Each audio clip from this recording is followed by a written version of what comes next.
Serão 7 mensagens falando de um dos temas que para nós é o mais importante. O nome da mensagem, da série de mensagens é Quem é Jesus? E eu queria chamar sua atenção. Eu confesso que não é um tema muito fácil de falar. É o que nós temos que falar, mas como nós propusemos nessa série de mensagens, deu-me até um frio na barriga. Eu quero te explicar por quê. Olha só, não estamos falando de qualquer pessoa. Você concorda comigo? Estamos falando da pessoa que é a mais importante de todas da história. Eu estava explicando esses dias para minhas filhas a contagem dos tempos. Eu fui explicar para elas que a contagem ela é definida, decidida antes e depois de Jesus. Nós não só aprendemos a contar os dias de acordo com a sua vida aqui na Terra. Nós aprendemos a nos relacionar com as coisas a partir dessa visão de quem é Jesus. John MacArthur, ele escreve assim: de todas as coisas que podem influenciar a vida de um ser humano, quando ele está olhando para o mundo, de todas elas, a que mais influencia é a sua relação em relação a Jesus. A sua política muitas vezes não importa se você é de direita ou de esquerda. Se você é homem, se é mulher, se você é preto, se é branco, se você é rico, se você é pobre, e todos os tipos de estereótipos podemos fazer. A que é mais decisiva para nós é se você é um ateu e não confia ou não acredita em Jesus, na sua divindade. Se você é um cristão, e eu achei muito interessante isso, eu até li para minha esposa ontem, quando eu estava lendo o livro dele, relendo essa parte, porque ele diz assim, ele divide em 3 categorias. Para ele não é só se você crê e não crê. Para ele é se você não crê, se você crê, mas é só religioso, ou se você realmente crê. Porque se você não crê em Jesus, se você é um ateu, tudo gira em torno daquilo que você mesmo estipula como moralidade. Por quê? Olha aqui para mim. A moralidade, ela é impessoal. Ela não é uma pessoa. É como você julga. Então, eu posso julgar que pisar no pé de alguém é ruim, outra pessoa pode julgar que pisar no pé de alguém não é ruim. Ela se torna algo subjetivo também. Depende de cada pessoa. O que é o cristão religioso, ou o crente religioso, prefiro falar assim, aquele que segue uma religião e não a Jesus, ele se relaciona com a vida de uma forma que é uma mentira, tanto para ele, tanto para as pessoas que estão em volta. Muitas pessoas fizeram declarações importantes a respeito de Jesus. E ultimamente tem ficado muito famosa uma declaração que falam assim: Jesus é um cara legal.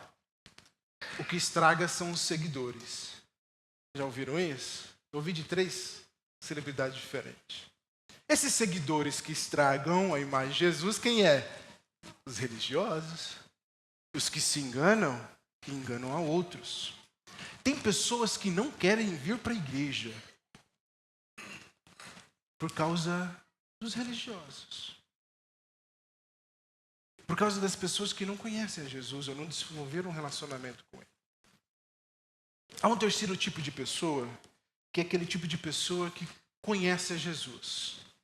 Então, tudo que ele vai relacionar é pautado segundo a crença dele. Da mesma forma o ateu, da mesma forma o religioso. E por isso eu queria te chamar a atenção para essa série. Não é possível falar, hoje é um culto de ceia, a mensagem é menor. Não é possível falar tudo que eu gostaria aqui. Mas temos 7 mensagens para falar sobre algumas facetas de Jesus. E eu te falo, nós não vamos falar necessariamente o óbvio para você. Algumas coisas, e o texto que nós lemos em João 2, elas são até provocativas. Eu li o texto para vocês, João 2, que mostra uma situação onde Jesus está irado. Você já parou para pensar a respeito de Jesus irado? Você já imaginou essa cena relatada em João 2?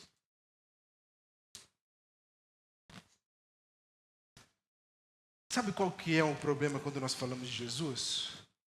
Jesus é uma pessoa tão importante que todo mundo quer ter ela do seu lado. E quando eu falo que é ter ela do seu lado, ele imagina um tipo de Jesus e ele, dentro desse tipo de Jesus que ele imaginou, esse Jesus é um amigo dele.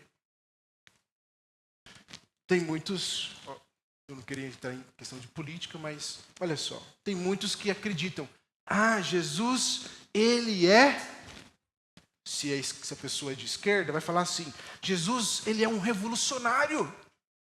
Jesus queria alimentar as pessoas, ele lutava contra a desigualdade, e vai defender um Jesus que se encaixa naquilo que ele quer. Afinal de contas, Jesus é uma pessoa tão importante que ele precisa estar do meu lado. Mas se a pessoa é de direita, o que ele vai dizer? Não, Jesus é pela moralidade, Jesus tem uma regra moral, tem princípios. E ele pinta um Jesus do jeito que ele imagina para estar do lado dele. Afinal de contas, é importante que Jesus concorde ou apoie a sua própria causa. Você me compreende aqui essa noite?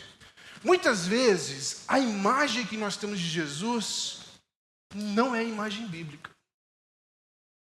Por isso é muito importante nós gastarmos tempo olhando para a Escritura, porque eu reputo, olha só, nada contra os filósofos, nada contra os estudiosos, arqueólogos, linguistas, historiadores, mas o melhor lugar para a gente conhecer Jesus é aonde?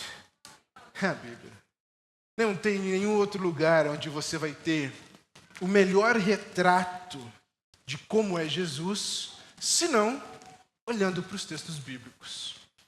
E eu queria, ao longo dessa série, responder algumas perguntas. Porque essa pergunta, quem é Jesus? Não sei se você sabe, foi feita várias vezes dentro da própria Bíblia. Dentro dos próprios evangelhos. Por diversas vezes, os seus discípulos se perguntaram, quem é esse? Por diversas vezes, os fariseus e saduceus e religiosos da época se perguntavam, quem é esse? Até Herodes, aquele rei que mandou, ele era governador na verdade, mandou matar João Batista, ele se pergunta, mas eu mandei matar João Batista? Quem é esse? É isso que nós queremos falar nessas 7 mensagens. Se você não puder estar nelas presencialmente todas, às vezes você está servindo no Kids, tem algum outro tipo de compromisso, que você pelo menos assista elas gravadas. Nosso objetivo é que você, além do óbvio, como eu já falei, além do óbvio, você perceba quem é Jesus. Será que eu estou imaginando? Será que eu estou imaginando uma fantasia? Porque olha o perigo. Eu vou fechar aqui porque que o meu coração ou porque que o meu estômago está um pouquinho frio hoje. Olha só. Olha o perigo de você passar a sua vida inteira confiando, acreditando em uma fantasia que não existe. Você já confundiu alguém? Já confundiu alguém? Você olha assim, eu fui diversas vezes confundido já. Deve ter, sei lá, muitas pessoas parecidas comigo na cidade. Chegam para mim, mas você não é fulano? Você não é ciclano? Já ficou embaraçado com uma situação onde você acha que a pessoa, você vai ter ela e não é? Ah, me confundi. Sabe, você pode se confundir com muitas coisas. Se confundir com uma pessoa, se confundir com qualquer outra coisa. Mas aqui está um assunto que você não pode se confundir. Quem é Jesus tem que ser muito claro para você. Porque a partir do momento que você confia e acredita no Jesus verdadeiro, Ele vai transformar a sua vida. Amém? Não é que Ele pode. Poder Ele pode, mas Ele vai. Todos os que se encontram com Jesus, eles têm a sua vida transformada. Uma das mensagens vai ser sobre isso. A de hoje não é. Eu queria que você abrisse a sua Bíblia comigo, então, no livro de Lucas. Abra comigo lá. Lucas.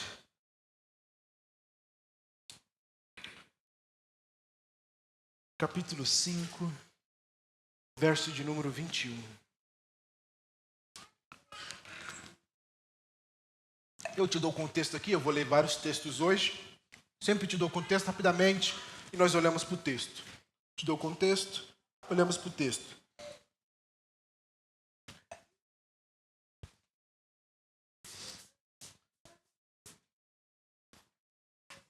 Aqui o texto diz assim, capítulo 5. Imagine você conseguisse fazer uma viagem comigo essa noite, ir para 2000 anos atrás. Imagine você convivendo com Jesus naquela época. Imagine você tendo um amigo que sofre de uma doença. Ele é paralítico. E você ouve falar de um milagreiro. Já correu atrás de um milagreiro? Eu já, mas era bem bebê, bem pequeno. Então minha mãe que correu. Não fui eu. Mas olha só. Ouviram falar de um milagreiro. E aqueles 4 amigos pega o seu amigo numa maca e vai até onde está aquele milagreiro. É um homem que cura. É um homem que já fez vários sinais. Cego já viu. Surdo já ouviu.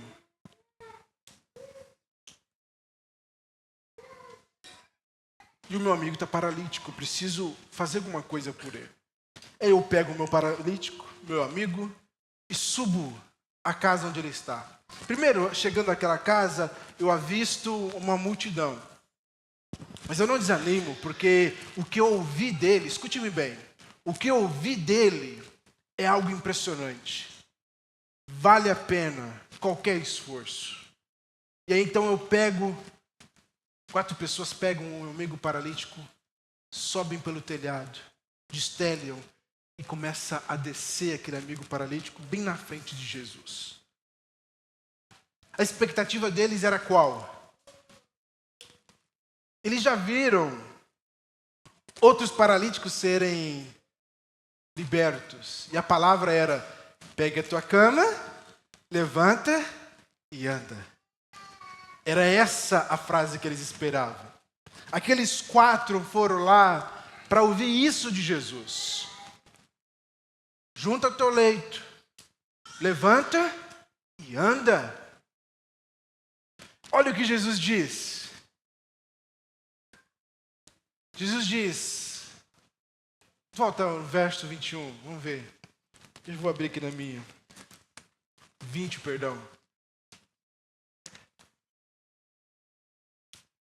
Vendo-lhes a fé, Jesus disse ao paralítico: pega o teu leito, levanta e anda. Não. Jesus está aqui diante de todos aqueles fariseus que estavam circundando eles. Ele diz algo que é totalmente desafiador para aquelas pessoas.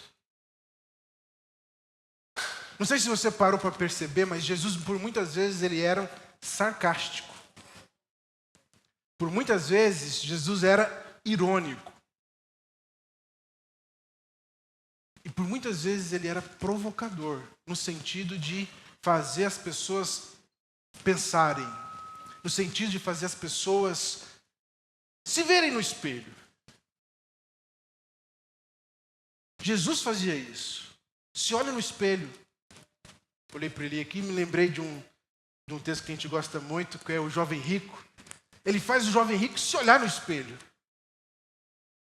Jesus fazia isso com a gente. Faz isso com eles e faz isso com a gente hoje. Ou não faz? Faz. Então, diante de todo aquele público, Jesus não dá a palavra que os amigos querem ouvir. Ele fala, os seus pecados estão perdoados. Aí vem o verso 21, que é o verso que eu pedi para você abrir. E ele diz, os escribas e fariseus começaram a pensar, eles não estavam falando, só pensando. Quem é este? Quem é este que diz blasfêmias? Quem pode perdoar pecados a não ser um que é Deus? Quando Jesus, ele não diz o que eles esperavam ouvir, que é toma o teu leito, levanta e anda, vai seguir sua vida. Quando ele diz, perdoados estão os seus pecados, Jesus está dando não uma indireta, mas falando diretamente a todo aquele povo. Eu sou Deus. Olha só. C.S. Lewis, ele diz assim, não há como você acreditar num Jesus histórico, porque tem muitos historiadores, filósofos, eles acreditam no Jesus histórico, como é que eles vão desmentir? Há muitas evidências que Jesus existiu. Como que eu nego um fato tão claro? Só que eles dizem, eu acredito no Jesus histórico, mas eu não acredito no Jesus divino. Aí C.S. Lewis diz, olha, não há tolice maior do que você achar que existiu o Jesus histórico e ele foi um grande homem moral. Muitos falam, né? Um mestre, um professor. É muita tolice você acreditar no Jesus histórico, que ele é só um ser moral, um profeta, alguma coisa assim, e não considerá-lo divino. Por quê? Olha só por quê. Todos aqui conhecem Henri Cristo? Depois os seus pais vão te dizer quem que é Henri Cristo.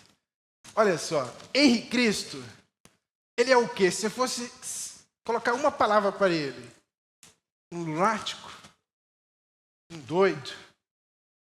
Porque quem em sã consciência se atribui à divindade? Quem é que pode dizer, sou Deus? Ou quem é que pode, como está escrito no texto, perdoar os pecados? Por isso que aqueles escribas e fariseus ficaram revoltados. Ele está falando que ele é Deus, porque ele está perdoando o pecado dessa pessoa. Olha um outro texto que diz também, Lucas 7,49. Eu vou abrir aqui também na minha, para que é mais fácil de eu ler. Lucas 7,49. Ali nós temos uma outra história muito interessante e semelhante a essa. Olha só. O contexto para você entender. Diz assim o texto. Jesus é convidado por um fariseu muito importante para ir jantar na casa dele. Aí ele vai jantar e naquela época, não sei se vocês sabem, mas não comiam em mesas. Eles comiam, a mesa era uma mesa essa altura. As pessoas se sentavam sobre as suas pernas. Eu não vou conseguir aqui por causa do meu joelho, senão eu ia sentar. Senta-se sobre as suas pernas e os seus pés ficam para fora.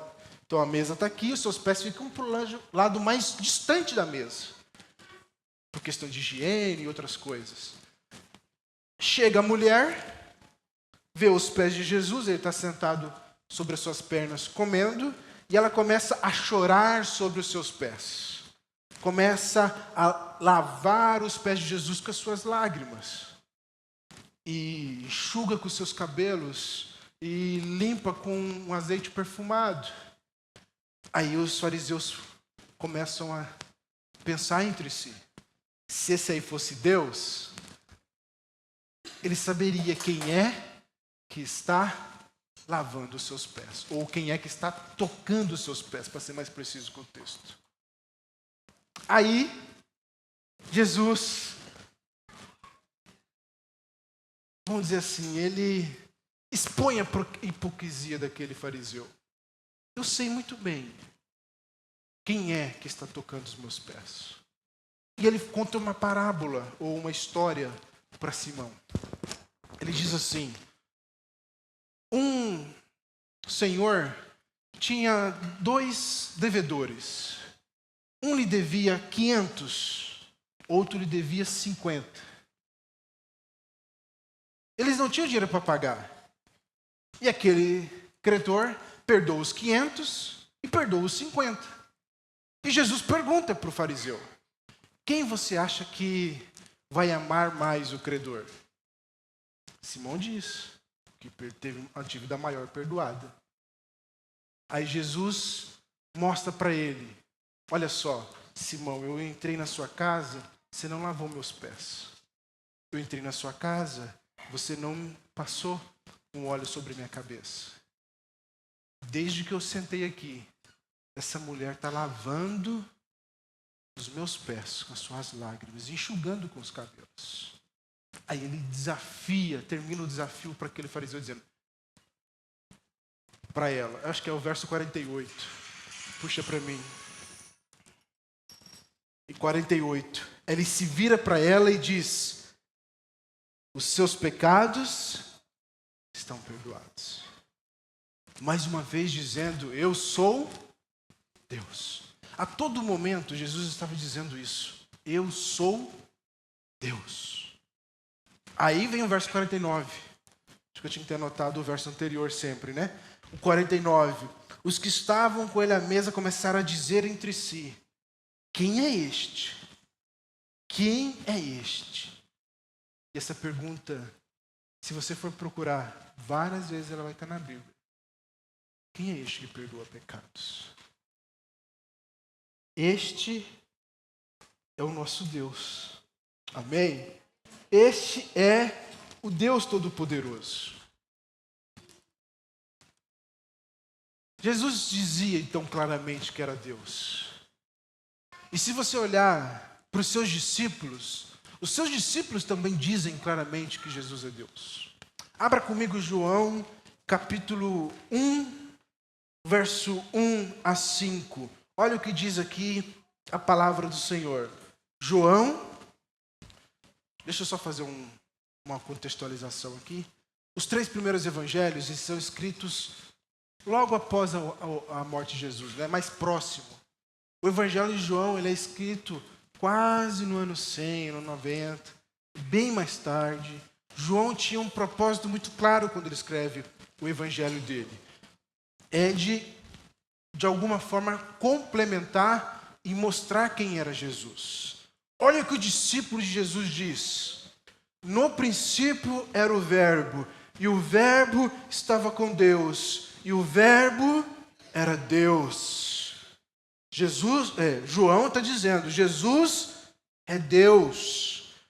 Ele estava no princípio com Deus, todas as coisas foram feitas por Ele, e sem Ele, nada do que foi feito se fez. A vida estava nele, a vida era a luz dos homens. A luz resplandece nas trevas, e as trevas não prevaleceram contra ela.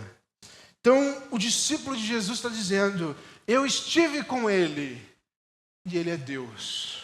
Esse é o meu depoimento a respeito dele. Há um outro depoimento, eu quero te avançar, Mateus capítulo 16, você bem se lembra, Jesus está ali no portão do inferno, é num lugar onde faziam-se rituais de magia, ele está ali com os discípulos, e aí ele faz uma pergunta para os discípulos, ele pergunta assim para os discípulos: quem as pessoas dizem que eu sou? E aí os discípulos começam a dizer, eles falam que você é um profeta, eles falam que você é Elias, é Moisés. Aí chega um momento que Jesus muda a pergunta. Ele perguntava antes, quem as pessoas dizem que eu sou? Agora, ele muda a pergunta e fala, e vocês? Quem vocês dizem que eu sou? Essa pergunta, eu vou fazer ela para você no final dessa mensagem. Vai pensando até lá. Ele vira para os discípulos e pergunta, quem vocês dizem que eu sou? A pergunta está no plural, então Jesus fez para quem? Para todos os discípulos. De repente começaram ali a gaguejar, a querer dar resposta. Logo Pedro vem com a revelação. Tu és o Filho do Deus vivo. Aí Jesus diz para Pedro, fala, bem-aventurado és tu. Não foi carne e sangue que te revelou isso, mas um Espírito do meu Pai.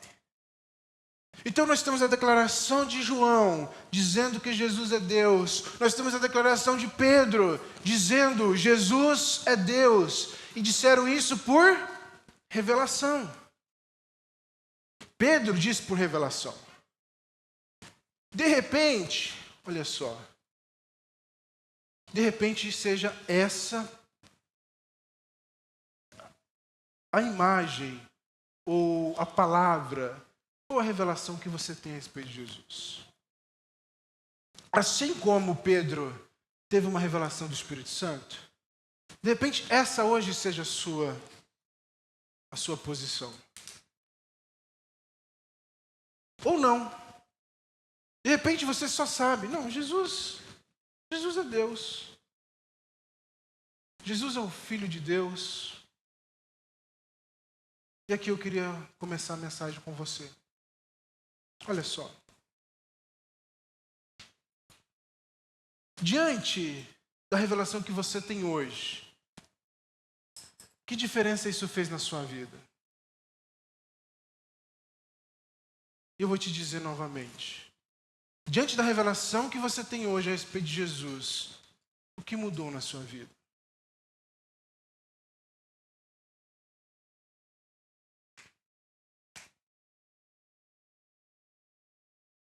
Quando nós olhamos para os 12 discípulos,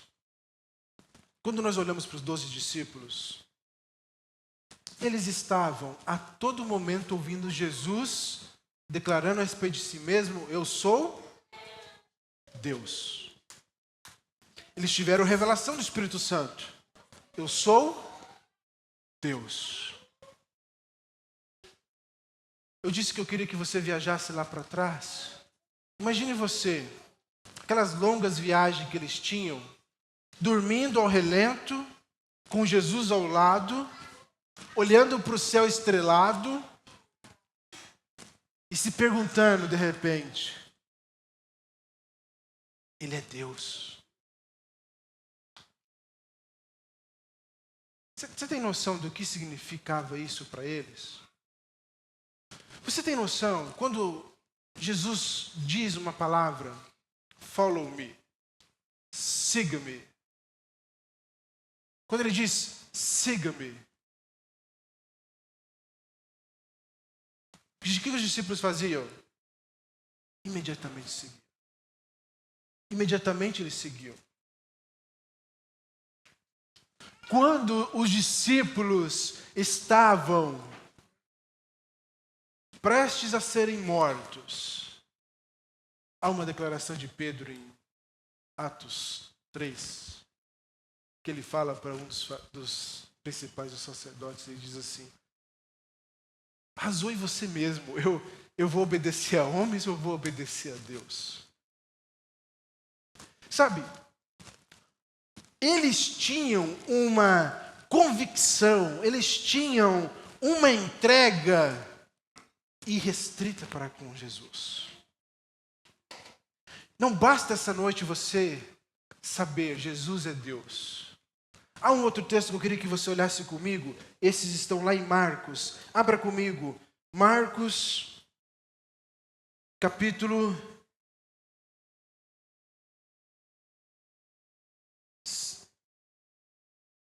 Perdão, tem um texto de Lucas que eu falei aqui e eu precisava amarrar com o texto bíblico. Esse aí mesmo, obrigado. Lucas 6,46.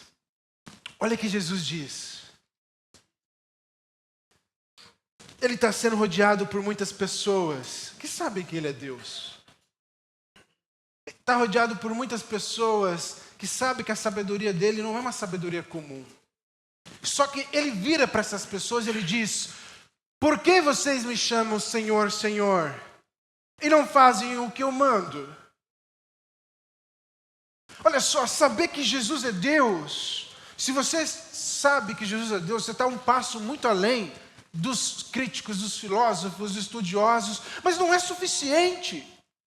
Porque se a convicção que você tem, ela não é suficiente para fazer você ser totalmente obediente a esse Deus, ainda falta algo acontecer. Ainda falta uma experiência, ainda falta você se encontrar com esse Deus poderoso. Jesus diz para nós essa noite: por que você me chama de Deus? Por que você diz que eu sou o Senhor da sua vida, mas você não faz o que eu mando? Então não me chame de Senhor, então não me aponte como Deus. Há um texto, agora sim, eu queria que você fosse comigo, Marcos. Depende, se ficar mais fácil para você, se olhar só no telão e anotar. Marcos capítulo 6.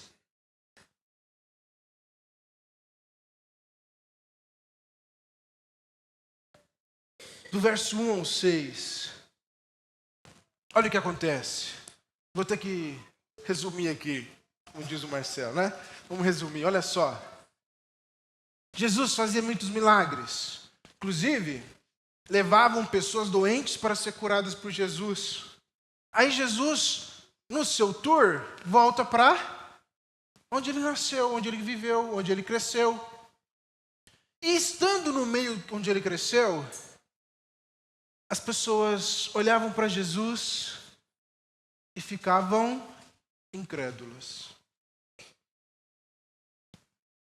Ficavam incrédulas. Elas olhavam para Jesus e diziam assim: da onde vem tanta sabedoria? Da onde vem tanto conhecimento? Tanta autoridade? Não é este que trabalhava com seu pai naquela carpintaria?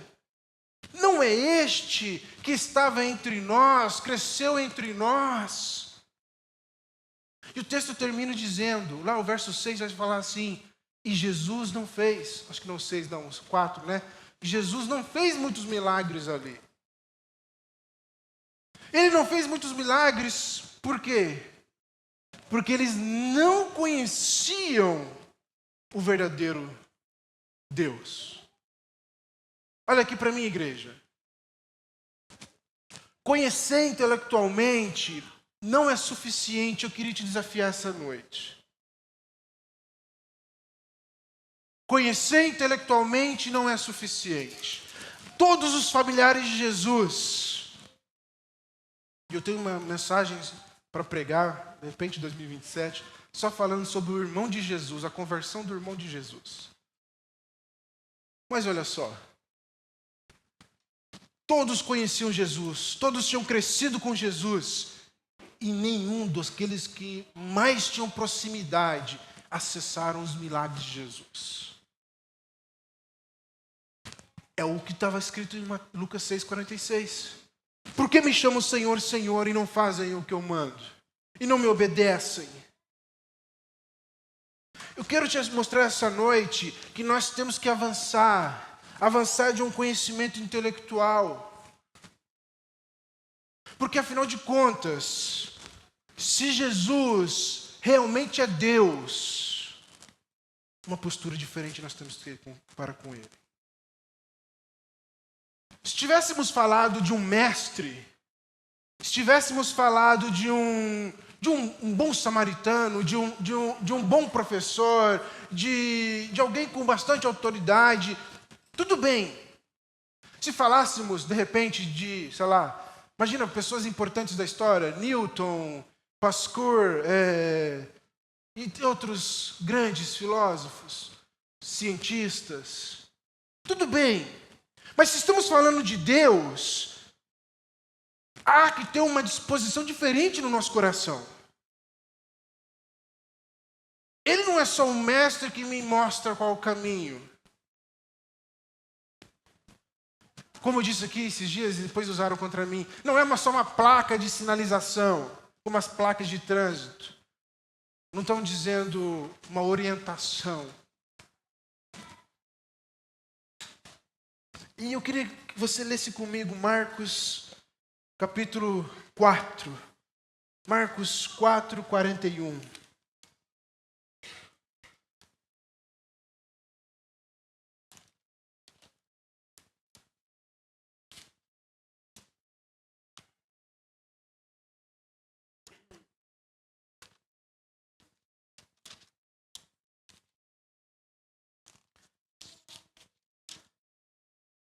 Você deve bem saber qual que é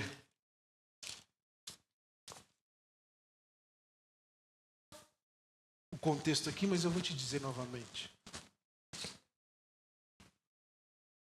Jesus está ensinando o dia inteiro e está cansado. Muito cansado. E aí eles estavam às margens do mar e aí ele diz para os seus discípulos, vamos passar por outro lado. O mar tem 53, é um lago na verdade, 53 quilômetros de diâmetro. Aí todos os discípulos começam a navegar e Jesus vai dormir, vai descansar um pouco. Estava cansado. E aí no meio da noite, os ventos começam a fazer uma grande tempestade. Aqueles discípulos, pescadores muito experientes. Quando você olha para isso aqui, você nunca pode se esquecer disso. Pescadores muito experientes. Se você ler o texto, esse acontecimento aqui está em vários textos na Bíblia. Diz assim, um dos textos diz assim, acho que é em Mateus, fala que ele chega para Jesus e fala, não te importa que nós morramos? O texto de Marcos, ele é uma pergunta ainda mais incisiva. Nós vamos morrer. Eles vão para Jesus com esse medo. Imagina, um marinheiro experiente com medo de morrer. Eles deviam pensar assim, nós não vamos chegar na... Não vão nem achar os nossos corpos. Vamos morrer e ninguém vai nos ver. Ninguém vai nos achar mais. Jesus acorda e ele só diz assim, aquieta-te. Aquieta-te. Na hora, o mar cessou e o vento parou. Você se imagina nesse barco essa hora? Porque eles tinham ouvido Jesus falar que perdoava pecados, que era Deus. Eles tinham tido revelação do Espírito Santo de que Jesus era Deus. Eles tinham visto muitos milagres que Jesus era Deus. Coisas que só Deus poderia fazer. Mas quando eles veem o mar se acalmando, eles fazem essa pergunta, que é a pergunta da série. Quem é este? Eles ficam maravilhados, eles ficam espantados. Eu uso te dizer essa noite que nós olhamos para essa história e de repente nós não damos a devida atenção para ela. Você imagina caminhar ao lado de uma pessoa que domina o mar? Dizem que o mar é o elemento da natureza mais indomável.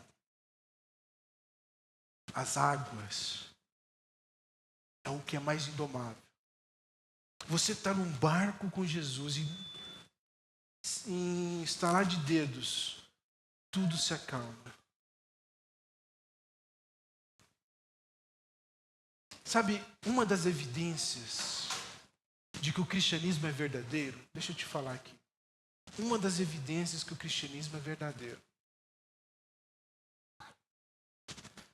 12 homens. E depois desses 12 homens, milhares, até hoje, Agora deve ter um cristão morrendo por causa disso, por causa do nome de Jesus. Mas aqueles 12 homens que foram as testemunhas oculares, eles preferiram morrer do que continuar vivo. Eles não só preferiram morrer, mas há relatos, por exemplo, de mortes cruéis. Ninguém morre por uma mentira. Ninguém morre por algo que não acredita. Eu que te pergunto essa noite, essa experiência, você já teve ela? Sabe, eu não gosto de falar muito de experiências, porque nós queríamos, que as experiências fossem sempre num campo do extraordinário. O ordinário nós temos e já é suficiente. Mas eu não posso não falar essa noite das experiências do extraordinário. Vou falar um pouquinho de algumas que eu experimentei. Eu experimentei Jesus me tocando. Eu tinha uma doença, literalmente ele toca. As irmãs estavam orando no ciclo de oração. E eu pergunto depois, quem que foi que teve coragem de tocar minha ferida? Aí as pessoas falam, ninguém te tocou. Eu estava um dia em oração e, ajoelhado na cama, senti algo sentando na cama. E não tive coragem de abrir o olho. Só sabia que não era demônio. Se você tem experiência sobrenatural, você sabe quando é demônio e quando não é. A gente precisa desse tipo de experiência, ou não, mas você precisa entender que você precisa se encontrar com esse Deus que acalma as tempestades, para que você possa, de uma vez por todas na sua vida, ser como aqueles discípulos, decididos e confiantes. Por que eu preciso entender que Jesus é Deus? E por que eu preciso entender isso e me prostrar diante dele e adorá-lo? Porque se ele é Deus, tudo muda de perspectiva. Há um outro texto, eu não vou conseguir nem abrir aqui, Rangel. Mas olha só. Jesus, numa outra tempestade, Jesus não vai com os discípulos. Ele falou, vai vocês, depois eu vou. Aí Jesus, no meio da tempestade, começa a caminhar sobre a água. Aí Pedro, sempre Pedro, ele diz assim, Jesus, se é o Senhor, me dê um sinal. É isso que ele fala? Não. Grita, sou eu. Não. Se é o Senhor, faz-me ir ter contigo. Sabe que Pedro era ousado? Eu queria chegar num nível desse. Andar sobre as águas. A resposta de Jesus para ele, de repente você não prestou atenção, mas a resposta de Jesus é, sou eu, venha. Ou se você muda as palavras, eu sou. Já captou? A declaração de Deus para Moisés, eu sou. Eu sou Deus, pode vir sobre as águas, eu vou te sustentar sobre as águas. E aí Pedro começa a caminhar. Nós precisamos dessa convicção. Precisamos desses encontros que dividem a nossa vida entre antes e depois. Porque a partir desses encontros, nós adquirimos essa confiança, essa ousadia que Pedro teve, de pisar sobre as águas e começar a caminhar. Há um outro texto, João capítulo 3. O texto começa dizendo assim, Nicodemos, um dos rabinos mais importantes da época, o que ele faz? Ele vai ver Jesus. Ele era um rabino, olha só, ele era um mestre. O texto diz que ele era um dos principais judeus, e Jesus confirma isso. No verso 10 ele fala, tu sendo mestre. Jesus confirma, Nicodemos era mestre. Os estudiosos dizem, de repente, é a pessoa mais importante com quem Jesus se encontra dos fariseus. Ele vai ter com Jesus à noite. Muitas pessoas falam, foi ver Jesus à noite.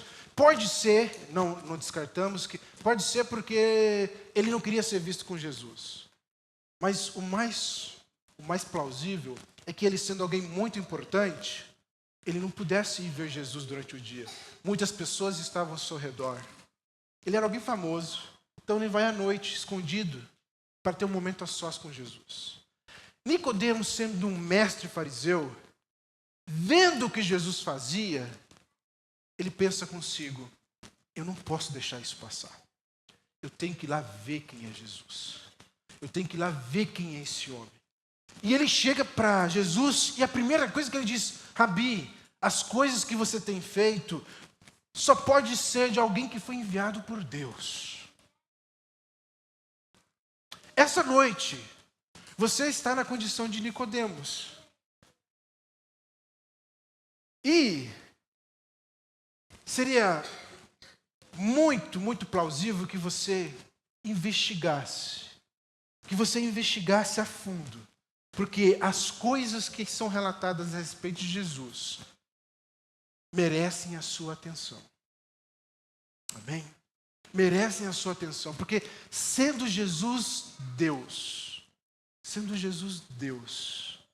uma postura diferente nos é exigida. Olha só, eu disse algo, a gente fez um evento para os líderes aqui, em início de dezembro, né? Início de dezembro a gente fez uns eventos para os líderes, e eu falei assim para eles, que um dos motivos de cada vez eu me entregar mais para a obra, para Deus, é por causa da qualidade dos irmãos que estão com a gente. Nós temos irmãos aqui que eu respeito muito, que realmente amam a Deus, amam o que fazem. E uma oração que cada vez mais eles façam discípulos e eles se multipliquem. Mas existe algo que ainda está acima da minha gratidão aos irmãos. Não tem como eu dizer não. Quando eu olho para Jesus, não há o que Ele me peça que seja demais. Eu não consigo olhar para Jesus e dizer não para alguma coisa que Ele me peça. Nenhum sacrifício é bastante. Nada do que Ele pedir para me abrir mão, do que Ele pedir para me fazer, eu vou dizer não para Ele. Porque um dia eu o encontrei. Eu não era nada e não era ninguém. Continuo não sendo nada e ninguém. Mas os encontros que eu tive com Jesus, vendo Ele como Deus, eu não consigo conceber como um ser tão desprezível como eu pode, de repente, fazer algum tipo de exigência ou pedir alguma coisa para Deus. Eu tentava entender como aqueles discípulos se entregavam à morte. Há muito tempo atrás, eu te digo, uma das evidências da existência, da ressurreição de Jesus, são os 12 discípulos, 11 deles martirizados. E aí eu li um livro que fala muito pormenorizado. E aquilo me pegou. E essas experiências que eu tive depois foram consolidando. Eu não tive essa experiência que os discípulos tiveram de ver o mar se acalmar. Não tive a experiência que Pedro teve de pisar sobre as águas.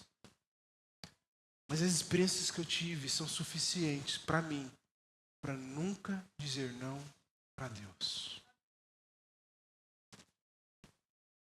Se Jesus é Deus, isso redefine tudo como você vê a vida. Eu queria fazer um exercício essa noite. Nós vamos ter a ceia já já.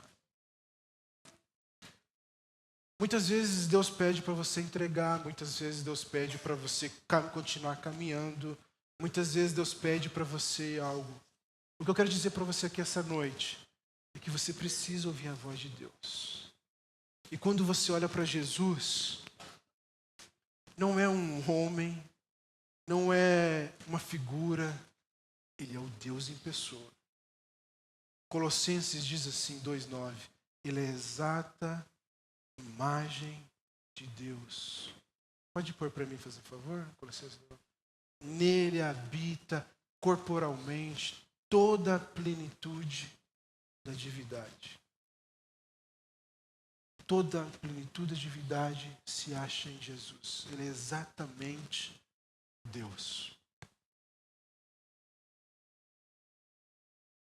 Eu queria que você pensasse, o que significa isso para você? Jesus sendo Deus, o que significa para você? Para aqueles 12 discípulos, significou entregar a sua vida. Eu te convido essa noite a entregar a sua vida. Eu não estou falando de você morrer por Jesus aqui. Não é necessário para nós hoje aqui. Mas você vive para Jesus. Porque muitas pessoas falam assim, eu morreria por Jesus. Mas a pergunta é, você vive por Jesus? Se Jesus é Deus, tudo muda na nossa vida. Eu queria que você se colocasse em pé. Vamos orar ao Senhor.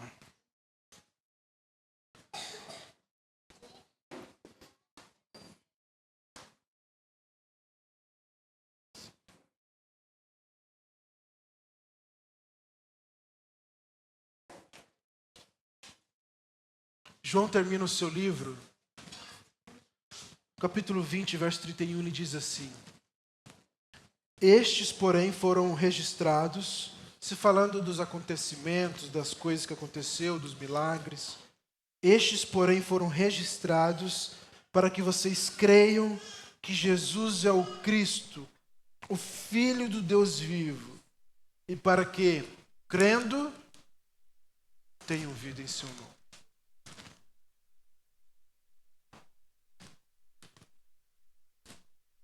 Nós só conseguimos vida através de Jesus. Eu queria te convidar essa noite a fazer uma oração. Feche seus olhos.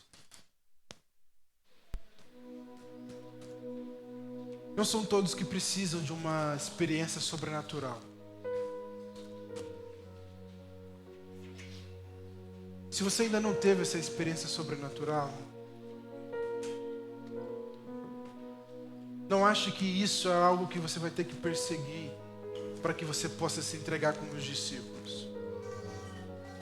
Você precisa essa noite entregar a sua vida, comanda a sua vida para Jesus e buscá-lo através da leitura da palavra, principalmente dos evangelhos.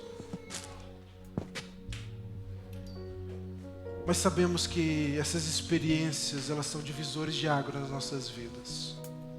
Primeiro passo, eu te convido a estar com a gente aqui essa semana de oração. A buscar o Senhor Jesus, a buscar vê-lo, ser tocado por Ele, ver a presença, sentir a presença dEle, ser direcionado pela palavra. Quando você abrir a palavra, você vê Jesus falando com você, você ouvir sua voz, você ouvir a sua direção. Não há nada melhor que isso. Sabemos que nós estamos debaixo da direção do nosso Deus. Entregue a sua vida ao Senhor agora. Mesmo você que já tenha entregado outras vezes, renove agora seu compromisso com o Senhor. Entregue a sua vida a Ele agora. Deus, Nós cremos que o Senhor enviaste Jesus, seu Filho unigênito, para ser a imagem do Senhor aqui nessa terra. Jesus é o Deus encarnado. E a nossa profissão de fé essa noite, que Ele é o nosso Senhor e Salvador. Entregamos a Ele o comando das nossas vidas. Pai querido, que possamos ter, ó Deus, cada vez mais convicção em nosso coração, que isso não seja um lugar comum, como aqueles que estavam em Nazaré e desperdiçaram a oportunidade de experimentar o Senhor. Queremos ser como Nicodemos, queremos ser como os discípulos que estavam com o Senhor, que estavam diante de Ti e experimentaram o Senhor, experimentaram o Teu poder, experimentaram os Teus sinais. Pai querido, nós queremos sair do lugar comum, queremos sair do ramo das ideias, queremos, ó Deus, nos relacionar com o Senhor. Queremos experimentar um relacionamento íntimo. Queremos, ó Deus, ser levados de íntima convicção a obedecer o Senhor a qualquer consequência. Queremos ser levados a obedecer ao Senhor acima de todas as coisas. Nada mais importa, ó Deus, desde que ouçamos a Tua voz. Queremos, ó Deus, experimentar esse divisor de águas em nossas vidas. Aqueles que já experimentaram, que possam experimentar mais uma vez. Que possamos ser essa igreja que vive de forma viva, de forma coerente com aquilo que acredita. Porque sabem quem tem crido, o Deus Todo-Poderoso veio até nós. Ajude-nos, ó Deus, a ganhar convicção, a sermos decididos, a cada vez mais, ó Deus, nos entregarmos ao Senhor. Pai querido, como crerão se nós mesmos, ó Deus, ainda não experimentamos aquilo que precisamos de Ti? Que aquela mesma experiência que aqueles discípulos tiveram no barco possam impactar a nossa vida. Oh Deus, que possamos ter aqui homens e mulheres que dizem: este é o Filho de Deus, este é o Deus vivo, é a quem eu sirvo, é a quem, diante de quem eu me prostro. Rogamos a Ti, ó Pai, em nome de Jesus, abra as nossas mentes durante essa série, que possamos, ó Deus, com esse óculos de que o Senhor é Deus, olhar para todas as outras características e sermos edificadas por elas, e chegarmos ao final dessa série entendendo de quem é Jesus, o nosso Senhor e Salvador. Pai querido, nos abençoe, rogamos a Ti, em nome de Jesus. Aqui está, ó Deus, os elementos da ceia. Que dia glorioso é o dia em que nós nos reunimos para celebrar aquilo que o Senhor fez por nós. Que dia glorioso é este dia em que nós nos reunimos como um só corpo, homens, mulheres, crianças, e celebramos aquilo que o Senhor fez por nós. Pai querido, consagramos a Ti os elementos da ceia, o pedaço de pão rasgado, significando o Teu corpo moído pelos nossos pecados. Oh Deus, que possamos nos lembrar sempre, quando vemos esse pão rasgado, de que o Senhor levou sobre si todo o peso do pecado. Todo o peso do pecado estava sobre si. Pai querido, que possamos nos lembrar que o pecado não nos domina, nem nos condena mais. Te louvamos por isso, Senhor Deus.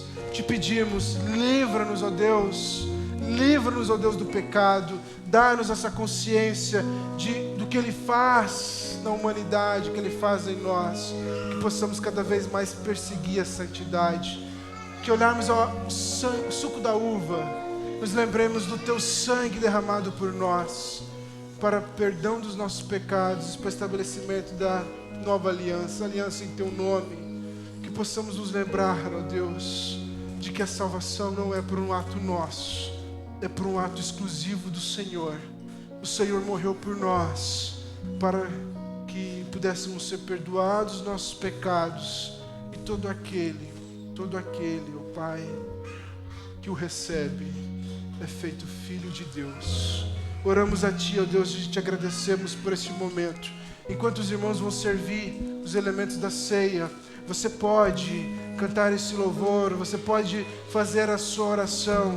Para quem é a ceia do Senhor? Nós falamos que a ceia do Senhor é para todos aqueles que entregaram a sua vida para o Senhor Jesus e desceram as águas do batismo, confirmando isso à igreja. Quem for ceiar, continue em pé. Ou quem você for ceiar também, continue em pé. Só rejeite quando for te entregar.